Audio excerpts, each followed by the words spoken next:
ہمارا ٹاپک ہے وہ ہے سر چکرانا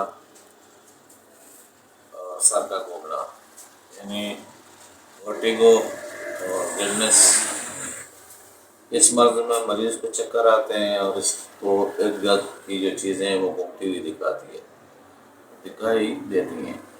جب مریض کھڑا ہوتا ہے تو اس کی آنکھوں کے سامنے اندھیرا چھا جاتا ہے اور وہ اپنے آپ کو سنبھال نہیں سکتا، یا تو کسی چیز کا سہارا لیتا ہے یا بیٹھ جاتا ہے یا گر پڑتا ہے۔ اب اس کی سب سے پہلے ہم اس کی جو ہے نا علامات بتاؤں گا آپ کو۔ جیسا کہ اوپر ذکر آیا، مریض آپ کو جو ہے نا اپنے ارد گرد کی چیزیں جو ہے گھومتی ہوئی دکھائی دیتی ہیں، بلکہ اس کو اپنا جسم گھومتا ہوا معلوم ہوتا ہے۔ یہ مرض چلتے پھرتے یا اٹھتے بیٹھتے زیادہ ہوا کرتا ہے۔ جب مرض کا حملہ تیز ہوتا ہے تو آنکھوں کے گرد اندھیرا چھا جاتا ہے۔ اگر اس وقت مریض بیٹھ نہ جائے تو گر پڑتا ہے، جی متلاتا ہے اور کہہ آ جاتی ہے۔ کہہ کے آنے سے چکروں کا افاقہ ہوتا ہے، لیکن جب فرق مرض خفیف قسم کا ہوتا ہے تو تھوڑا سا چکراتا ہے، کوئی زیادہ تکلیف نہیں ہوتی۔ بعض امراض دماغی مثلاً مرگی، سکتہ اور درد شقیقہ یہ بیماری کی ایک علامت ہوا کرتی ہے۔ یہ مرض اکثر دورے سے ہوا کرتا ہے۔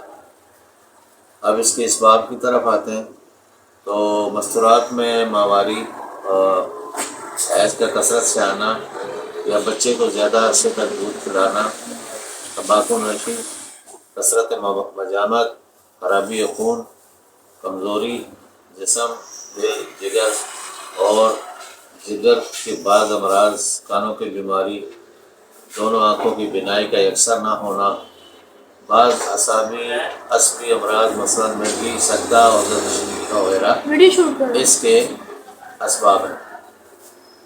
اب آخر میں ہم چلتے ہیں اس کے علاج کی طرف۔ تو اس کے علاج میں سب سے جو پہلی دوا ہے وہ ہے کونیم۔ بڑھاپے میں سر چکر کی ایک خاص دوائی ہے، جبکہ دوران سر بوجہ تمباکو نوشی اور دماغی کمزوری کے سبب سے پیدا ہوا ہو۔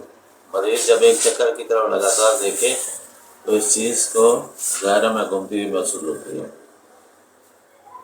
اگلی دوا ہے فیرم میٹلکم۔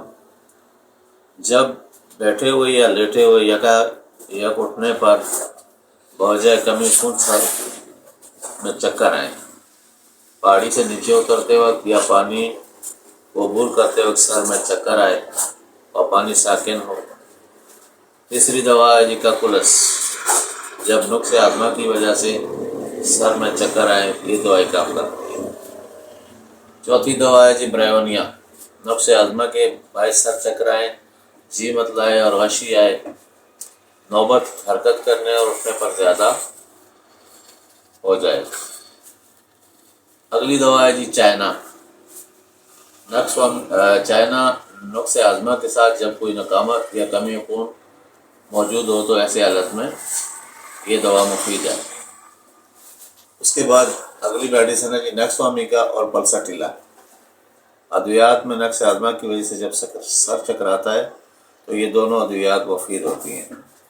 اس کے بعد فاسفورس اور کسی قسم کے سر میں چکر ہوں اور چکر آتے ہوں تو اس صورت میں یہ دوائی جو ہے شافی ہوا کرتی ہے۔ اگلی دوا ہے رسٹاکس۔ دوائی بھی پیری میں مفید ہوتی ہے، جبکہ بیٹھے ہوئے اٹھنے پر مریض کو چکر آئیں، ہاتھ پاؤں بوجھل محسوس ہوں تو رسٹاکس۔ اگلی دوا ہے کاسٹیکم۔ فالج کے قبل جبکہ دوران سر کا عارضہ ہو جائے تو یہ دوائی مفید ہے۔ اگلی دوا ہے ارجنٹم نائٹیکم۔ یہ دوائی اس قسم کے سر چکر میں مفید ہوتی ہے جب ساتھ کمزوری بھی ہو اور کپکپاہٹ ہو اور ذہن میں بے قراری ہو۔ اگلی دوا ہے نیٹرم سیلیسائلیکم۔ جب دوران سر چکر کا عارضہ عصب سماعت میں نقص کی وجہ سے ہو تو یہ دوائی خاص طور پر مؤثر ہوتی ہے۔ اگلی دوا ہے تھریڈن۔ یہ دوائی خاص عصبی سر چکر میں کام کرتی ہے۔ تو یہ تھی کہ چند ادویات، ان ادویات کو سیلف میڈیکیشن سے پرہیز کیجیے گا۔ ہومیوپیتھک اسٹوڈنٹ یا جو نیوز ڈاکٹرس ہیں ان کی رہنمائی کے لیے یہ ویڈیو بنائی گئی ہے، تو سیلف میڈیکیشن سے کائنڈلی اجتناب کیجیے گا اور اپنے قریب ترین ڈاکٹر کے مشورے سے میڈیسن یوز کیجیے۔ والسلام، ڈاکٹر خالد، الف ہومیو کلینک بلدیہ ٹاؤن، کراچی سے۔